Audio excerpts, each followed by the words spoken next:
Oke, baik, Assalamualaikum warahmatullahi wabarakatuh. Waalaikumsalam Waalaikumsalam warahmatullahi wabarakatuh. warahmatullahi wabarakatuh. Kami dari kelompok TI 116 ingin mempresentasikan hasil kerja kelompok kami, itu tugas biologi tentang yang bertemakan fisiologi kerja dalam mencegah kelelahan di tempat kerja. Sebelumnya, kami ingin memperkenalkan anggota kami. Yang pertama itu saya sendiri, Dia Saprida dari kelas TI 24I. Kemudian Dan saya Erik Isrilanda Putra dari TI 124I NIM 1355. Dan saya Ilham Maria Nugraha dari kelas TI 24I dengan NIM 1354. Oke, baik langsung saja untuk masuk ke materi. Untuk pembacaan materi yang pertama akan dibacakan oleh Mas Ilham. Silakan. Oke, baik. Di sini ada fisiologi kerja dalam mencegah kelelahan di tempat kerja. Jadi, dalam dunia kerja yang semakin kompleks dan cepat, masalah kelelahan fisik dan mental menjadi tantangan utama yang dihadapi oleh banyak pekerja. Kelelahan yang terjadi akibat beban kerja yang berlebihan tidak hanya mengurangi produktivitas, tetapi juga berisiko terhadap kesehatan fisik dan mental pekerja. Di banyak sektor industri, pekerja seringkali dipaksa untuk bekerja dalam tekanan tinggi, dengan jam kerja yang panjang dan tugas yang memerlukan konsentrasi dan ketahanan fisik yang besar. Akibatnya, kelelahan menjadi masalah yang semakin mengkhawatirkan, baik untuk pekerja itu sendiri maupun bagi organisasi tempat mereka bekerja. Fisiologi kerja merupakan cabang ilmu yang mengkaji bagaimana tubuh manusia merespon dan beradaptasi terhadap beban kerja. Disiplin ini memberikan wawasan mendalam tentang bagaimana tubuh dan otak bekerja selama aktivitas fisik dan mental yang terkait dengan pekerjaan. Melalui pemahaman fisiologi kerja, kita dapat mengetahui bagaimana tubuh mengelola energi, mengatasi stres, dan pulih dari kelelahan, serta cara-cara untuk mengoptimalkan kinerja fisik dan mental pekerja. Baik, selanjutnya ada pengertian fisiologi kerja. Satu, kelelahan fisik dan mental di tempat kerja tidak hanya disebabkan oleh intensitas pekerja yang tinggi, tetapi juga dapat dipicu oleh faktor-faktor lain seperti desain tempat kerja yang tidak ergonomis, kurangnya waktu istirahat, tekanan emosional yang berlebihan, serta kondisi lingkungan kerja yang tidak mendukung. Oleh karena itu, penting untuk menerapkan prinsip-prinsip fisiologi kerja dalam perencanaan tempat kerja dan manajemen sumber daya manusia agar pekerja dapat bekerja dengan efisien tanpa mengorbankan kesehatan mereka. Dua, penerapan prinsip fisiologi kerja yang tepat bertujuan untuk mencegah kelelahan dengan cara-cara yang terukur dan berbasis ilmiah. Misalnya, melalui pengaturan waktu kerja dan istirahat yang sesuai dengan lingkungan kerja yang ergonomis serta peningkatan kebugaran fisik kerja.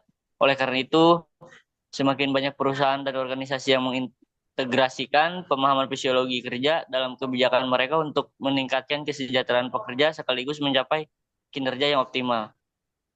Tiga, melihat pentingnya fisiologi kerja dalam mencegah kelelahan, penelitian, dan pengembangan lebih lanjut di bidang ini sangat diperlukan untuk menciptakan lingkungan kerja yang lebih sehat dan produktif. Pendekatan ini tidak hanya memberikan manfaat bagi pekerja dalam bentuk peningkatan kesehatan, tetapi juga dapat meningkatkan produktivitas dan mengurangi biaya yang terkait dengan absensi, cedera kerja, dan gangguan kesehatan akibat kelelahan. Selanjutnya, ada peran fisiologi kerja. Fisiologi kerja memiliki peran yang sangat penting dalam mencegah kelelahan di tempat kerja dengan cara memahami dan mengelola aspek-aspek fisik dan psikologis yang mempengaruhi kinerja individu. Berikut adalah beberapa cara fisiologi kerja berperan dalam mencegah kelelahan. Satu, manajemen beban kerja. Yang kedua, ada mengatur postur dan ergonomi. Ketiga, fisiologi istirahat dan pemulihan. Keempat, pengaturan lingkungan kerja. Lima, fisiologi energi dan nutrisi. Enam, stres psikologis dan kesehatan mental. Selanjutnya, next. Di sini ada tujuan fisiologi kerja. Yang pertama, meningkatkan kesejahteraan fisik dan mental pekerja. Kedua, mengoptimalkan kinerja pekerja. Tiga, mencegah cedera dan gangguan kesehatan. Empat, meningkatkan kepuasan dan motivasi pekerja, mengurangi risiko stres dan kelelahan mental. Yang keenam, ada memperpanjang umur kerja pekerja. Dan yang ketujuh, meningkatkan keselamatan kerja. Ya, yang selanjutnya pencegahan kelelahan di tempat kerja. Satu, ergonomi tempat kerja. Penyesuaian posisi kerja. Gunakan meja dan kursi yang dapat disesuaikan sesuai postur tubuh pekerja. Peralatan ergonomis. Sediakan alat bantu seperti mouse ergonomis, anti-fatigue, atau alat angkat yang meminimalkan tekanan fisik. Penerangan. Pastikan pencahayaan yang cukup untuk mengurangi ketegangan mata. Yang kedua, manajemen waktu kerja. Jadwal istirahat teratur. Terapkan aturan work rest cycle, misalnya istirahat 5-10 menit setiap 1-2 jam kerja. Rotasi tugas. Hindari pekerjaan monoton dengan mengatur rotasi tugas untuk menjaga variasi fisik dan mental. Pengelolaan beban kerja. Pastikan beban kerja tidak berlebih sehingga karyawan tetap produktif tanpa merasakan terbebani. Yang ketiga, aktivitas fisik. Peregangan. Lakukan peregangan ringan untuk mengurangi ketegangan otot selama istirahat. Latihan kebugaran. Dorong karyawan untuk berolahraga secara teratur di luar jam kerja. Postur kerja. Edukasi tentang postur kerja yang benar untuk mengurangi resiko cedera dan kelelahan. Yang keempat, lingkungan kerja yang sehat. Suhu dan sirkulasi udara. Pastikan ruangan memiliki ventilasi yang baik dan suhu yang nyaman. Suasana positif. Ciptakan lingkungan kerja yang kondusif dengan meminimalkan stres dan konflik. Zona relaksasi. Sediakan ruang istirahat yang nyaman untuk karyawan. Yang kelima, edukasi dan pelatihan. Kesadaran kesehatan. Berikan pelatihan tentang pentingnya menjaga kebugaran fisik dan mental. Teknik pengelolaan stres. Ajarkan teknik seperti mindfulness atau relaksasi untuk mengatasi tekanan kerja. Keselamatan kerja. Ajarkan teknik kerja yang aman untuk meminimalkan resiko kecelakaan atau cedera. Yang keenam, penggunaan teknologi. Monitoring kelelahan. Gunakan perangkat wearable untuk memonitoring tingkat kelelahan karyawan. Otomasi.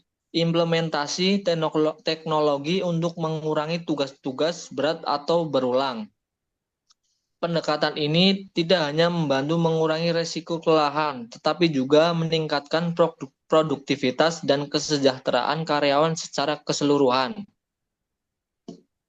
Baik, dari kesimpulan di atas yaitu fisiologi kerja berperan penting dalam mencegah kelelahan di tempat kerja dengan merancang pekerjaan dan lingkungan yang sesuai dengan kapasitas fisik dan psikologis pekerja.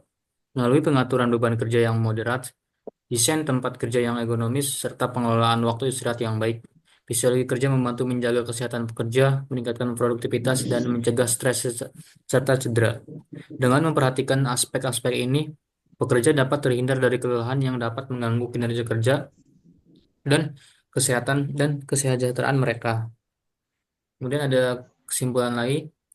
Kesimpulan satu, fisiologi kerja membantu merancang beban kerja yang sesuai dengan kapasitas fisik pekerja dengan menciptakan lingkungan kerja yang ergonomis untuk mencegah kelelahan fisik dan cedera.